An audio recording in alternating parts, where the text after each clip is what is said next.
Of course, you have to prepare yourself how to, you know, make time.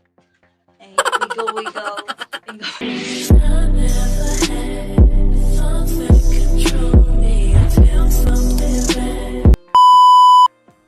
Hi guys, welcome to my channel. It's me again, Chi.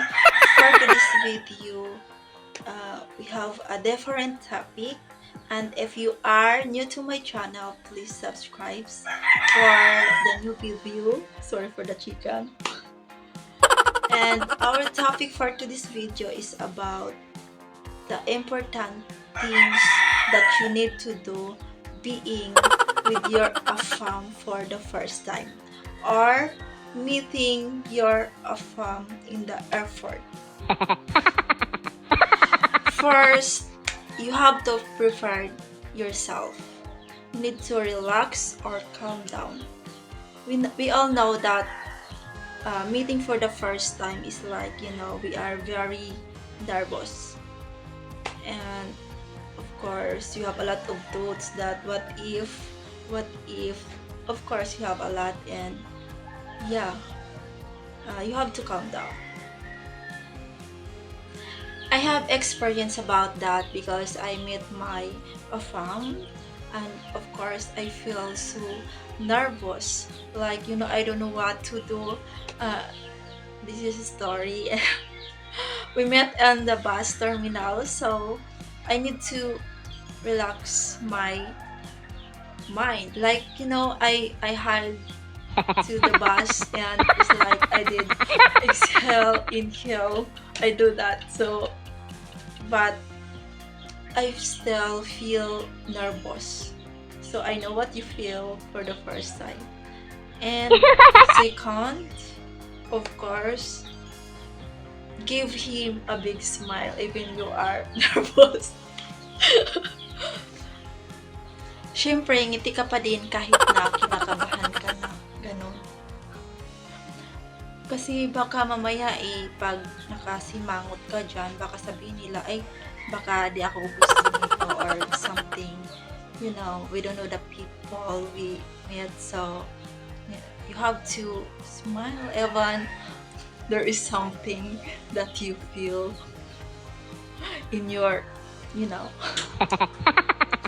Dress well. Of course, you have to dress like presentable, like that. Kasi yung ibang nakikita ko na pag sumusundo sila doon, parang alam mo, bonggang-bongga.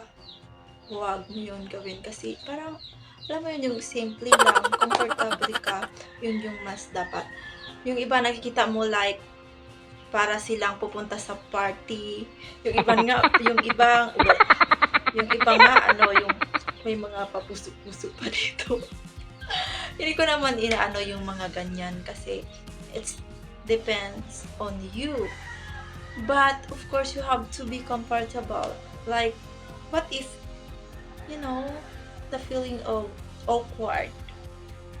Siyempre, you have to dress well, presentable, and, kasi pag hindi presentable, kapag hindi ka komportable, parang hindi mo rin siya nakakausap ng maayos kasi nga hindi ka komportable sa mga kung ano meron kang damit. Yun ang parang alam mo yun. Parang ang hirap na hindi ka komportable sa gamit mo. So, next is makeup. Pag makeup ka lang ng slight, huwag yung parang clown ka na. Parang clown ka na, alam mo yun. Or parang kang nag-join sa pageant. Parang makeup ka lang ng slight, kilay or something, make you look rich, gano'n. And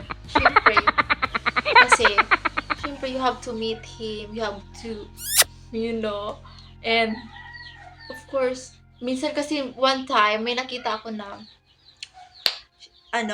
akong nag-meet sila, tapos, syempre, iba sila, ibang lahi, yung appreciation or, alam mo yun, yung parang,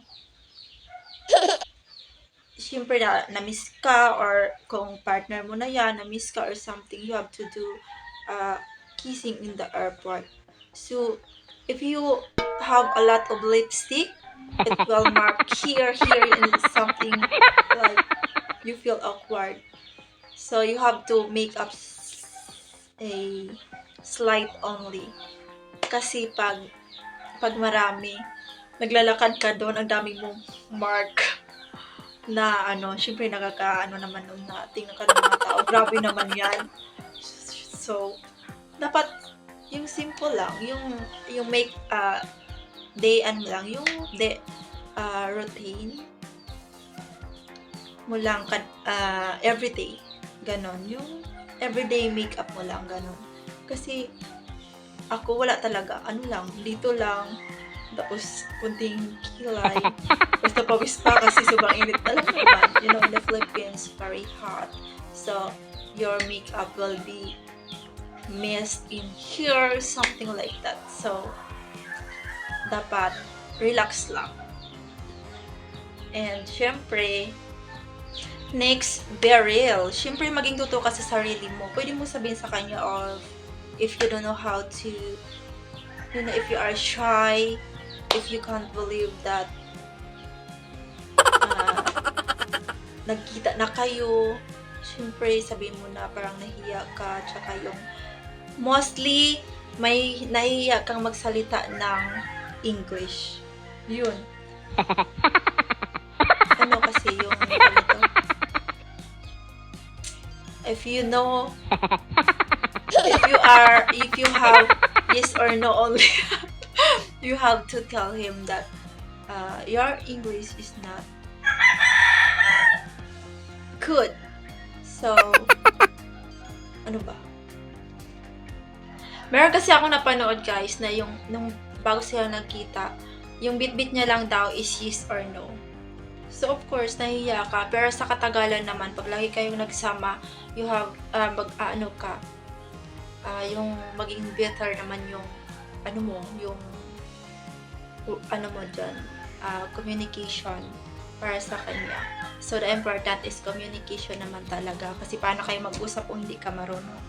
So, of course, syempre, relax lang. Tsaka, dahan-dahan lang yung pagkasabi na ganyan, nahiya ka magsalita. Next is, ipasyal mo siya everywhere around sa mga lugar or yung nyo, plan nyo, yung mga adventure nyo, your plan nyo kung saan kayo pupunta, dalhin mo siya doon kasi ikaw yung may alam dito sa Philippines. So, ikaw yung mag-guide sa kanya. Pero kung hindi ka naman marunong, pwede kang magtanong sa iba dyan kung paano mo gawin. Ay, alam mo sa Pilipinas kung paano ka magbiyahe. So, yun. Bale, ikaw yung tour guide. Ipasya mo sila kasi hindi yan sila dito sa hindi yan pupunta sila dito para waste ng time. So, kailangan nyo umikot-ikot, mo siya, explore around the city kung dyan lang yung gusto nyo or pupunta kayo sa ibang place, ganyan. So, kailangan talaga everyday may plan or may pupuntahan kayo. Kasi, pag lagi na lang kayong nasa pinagstayhan nyo, syempre maboboring din yan. Hindi naman forever na na lang kayo dyan or syempre kailangan nyo umikot-ikot or alam mo yun, discover new things. Yun ang pinaka the best na gawin nyo. Yung mag-explore ka, pupunta ka sa ibang lugar, syempre yayain mo siya kasi hindi naman yan, yung iba ayaw kasi sila yung mag-offer kasi sabihin nila yan na anything for you. So, syempre, ikaw na yung mag-decide kung wala siyang alam na pupuntahan sa lugar new dito sa Philippines. So, next, compliments. Syempre, lagi mong pagsabihan na ganar, oy, pugi mo naman, or something like, compliments, or basta, yung para iba naman yung maging mood. Kasi pag boring ka kasama, walay na kapag boring. Next, make time or your full attention. Syempre, Pag ikaw kasama niya, alangan naman palagi ka na lang magsi-cellphone. You have to make time kasi ikaw yung pinuntahan niyan. So, yung attention mo, baling mo na sa kanya. Wag lagi yung palagi nagsi-cellphone kasi ayaw nila ng ganyan. Wag laging mag-cellphone kasi yun yung pinakaayaw niya. And then, be a modest. Asikasuhin mo siya as a Filipina. Alam mo naman yung culture natin, being a modest. Kaya ganyan yung gusto nila kasi Filipina. So, masikaso tayo. Basta lahat. Depende na lang yan dun sa babae. Kaya kung ikaw, meron ganyan, hope you apply this, what I say. Alam ko meron pa tong kulang, pero syempre nasa sarili mo na lang din yun kung paano mo i-apply yung pagka Filipina mo. So, yun, for this video, thank you so much for watching, and that's all.